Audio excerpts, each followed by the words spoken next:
2024 has been a wild year, and photography has taught me a lot in that year. When I look back over the year, I've compiled 3 big takeaways when it comes to photography of things that I've learned over the year.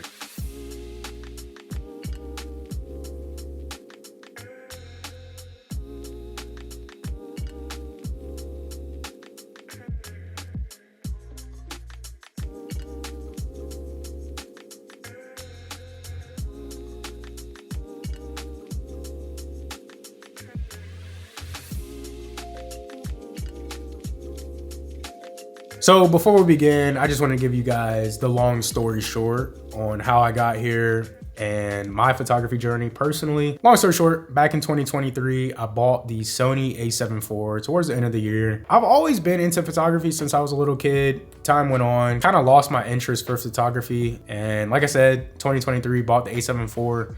And that's really what re-sparked and rekindled my passion for photography. And that's how I'm here today. So in that year since 2023 till now, it has been a wild journey. And I just wanted to recap this year and go over some things that I've learned, some things that really stood out to me when it comes to photography. So the first big takeaway, the thing that I've learned in 2024 is I used to be the guy that shoot at a wide open aperture 24/7, meaning if you're new to photography, cameras have aperture rings, and when you shoot at wide open, say f2, which this camera goes to, it creates a blurry background. If you are up close to your subject, everything in the background appears very blurry and a creamy background.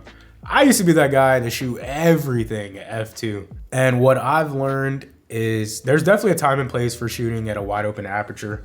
However, when you shoot at say f5.6, or one that I'm loving lately is f11, when you shoot with a bigger aperture, you are basically putting everything in focus, making you have to focus as the photographer.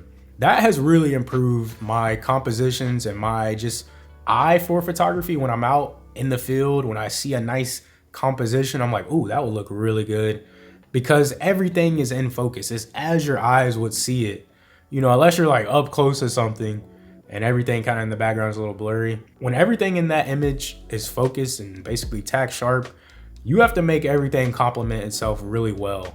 And when it comes to photography, you can think of a photo as basically like 3 dimensions. You have your foreground, your midground, and your background. And then obviously you have your subject matter, and you have to complement all of that cohesively well. And when I shoot at f11, it has improved my photography drastically. Now, don't get me wrong, when I'm shooting at f2, there's definitely a time and place for that.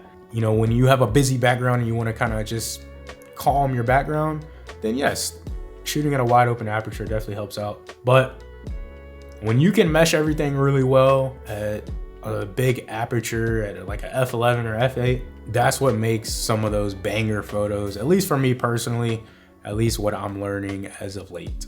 Now, the second thing that I'm definitely taking away from my photography journey in 2024 has been about gear, and less is more. When it comes to photography gear, you can go down the rabbit hole of, I gotta have this new lens, I gotta have this new camera body that just came out that is incrementally better than mine. And you can definitely go down that rabbit hole. However, what I found is limiting yourself to just one camera and one lens really teaches you and makes you have to just learn that camera like the back of your hand, like riding a bicycle. It becomes second nature. And as of recently, I've been limiting myself to just this camera when it comes to all my photography needs. This is the Fujifilm X100VI, and if you're new to this channel, I've definitely been making a lot of content about this camera because I genuinely love this camera a lot. It's a great camera, and I find myself, I take this thing everywhere with me. I have really been traveling a lot lately, and I've just been pretty much using this camera, and it's been an amazing experiment. You know, I've had to just work with this camera, you know, all its limitations, all its pros, all its cons, and create images that I really love with just this camera. And this is a prime lens, so you can't take off this lens and put on a new lens. It is a 35mm full frame equivalent lens. which 35mm is like the Swiss Army knife, if you will, of focal lengths. You know, you can get close subject matter, you know, isolate your subject if you want to just go for, you know, those tight shots, or you can do like kind of wider establishing shots. You can kind of do a little bit of everything with the 35mm, and I'm coming to really love that focal length in particular. This camera is just teaching me to be more present, and when I'm in the zone, when I'm in the, you know, when I'm out shooting, since I only have this one lens, I have to be more interactive with my environment. I have to move, zoom with my feet is what I call it. And it's a lot of fun. It's genuinely a lot of fun to shoot with just one camera and one lens and just limit yourself. If you're going on a trip, if you're into traveling and you have a big trip coming up, take just one camera, take one lens. You know, we can get in the thought process. You know, I'm gonna have my book bag. I'm gonna have all 5 of my lenses. I'm gonna have 2 camera bodies.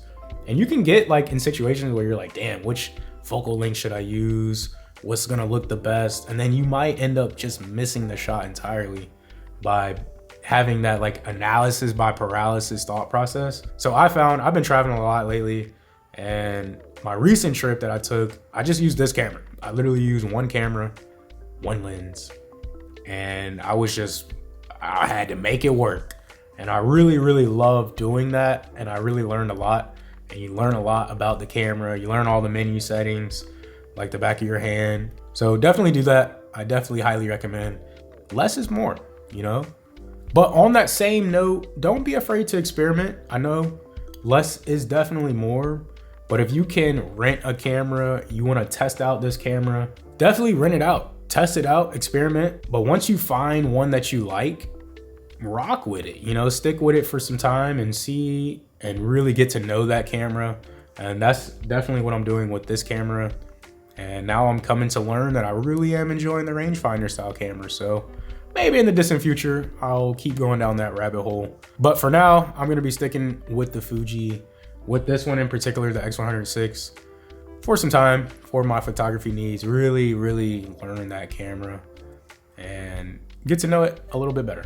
Now, the last thing that I've definitely learned over the year, over 2024, which has been a wild year, is when you look back over your old work, it can really teach you a lot, in the sense that either compositionally, if that's a word, looking at, you know, your composition, how you compose that picture. I look at old photos that I've taken, I've been like, you know, I could have did that a little better. I could have used a better aperture. I could have did X, Y, and Z, and just take mental notes on how you can improve that when it comes to composition and apply that to your present moment. When you are out taking photos, think back on those mental notes that you took and how you could improve those photos. And also on the note of looking back on those old photos, when it comes to color grading, when it comes to editing your photos, if you're shooting in RAW, you're most likely editing your photos. I edit in Lightroom. When I look back at some of my old grades and how I used to grade photos, I'm like, wow, you know, I've definitely come a long way. Recently, I was shooting with my A7 IV and I was grading my photos, and I was just looking back at like those old photos of how I used to grade like skin, and it's a pretty big difference. So it's fun to see and, you know, see yourself progress on how you color grade. And then when it comes to those old photos, if you apply some of the new techniques that you're learning now in the present moment to those old photos and you regrade them, recolor grade them, you can bring those photos to a whole new meaning, a whole new life. And that's something that I'm definitely looking into, and regrading some of my old photos. It's gonna bring new life to those photos, which is going to be pretty interesting. So 2024 has been a great year all in all, and I'm very excited for 2025, what's to come. Lately, I've been printing out my work with just a little 4x6 printer, and I'm actually working on my first photography project. Recently, I took that trip to Thailand, and it was a 2-month trip.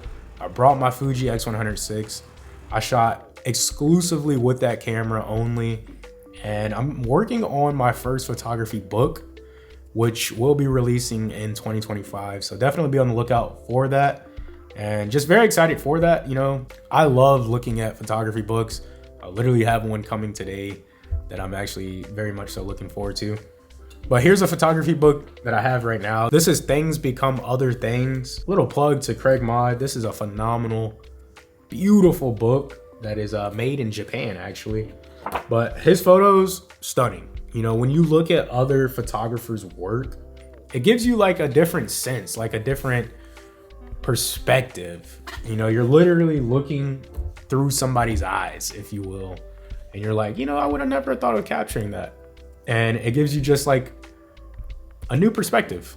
So when you go out and you're shooting yourself, you're just like, I can shoot it like this. I can do it a little bit differently. You know, you gain a higher ground, a bird's eye view on photography is what I'm learning when it comes to looking at other people's work. Bonus tip, go buy some photo books. Definitely recommend buying photo books. It gives you a whole new perspective on photography, and you can learn from other artists out there. And all photography is very subjective. It's very just personal. You know, I can show a photo to somebody, they could have this response, and then I could show it to literally the neighboring person, and they could have a completely different response to the photo. Somebody could really love it. Somebody could, this is a terrible photo. So it's very just subjective, and it's art. And it's a really expressive, fun art form that I'm really, really enjoying. And I plan to take a lot of photos next year in 2025. Plan to travel, and I'm very excited for what's to come. Thank you guys for making it this far. Thank you for tuning in. If you're new here, thank you. If you've been a subscriber for some time, thank you as well. I have some things lined up in 2025, and I'm very much so excited to bring you all along. So with that being said, hopefully you guys like this video, and I will see you guys in the next one. Peace.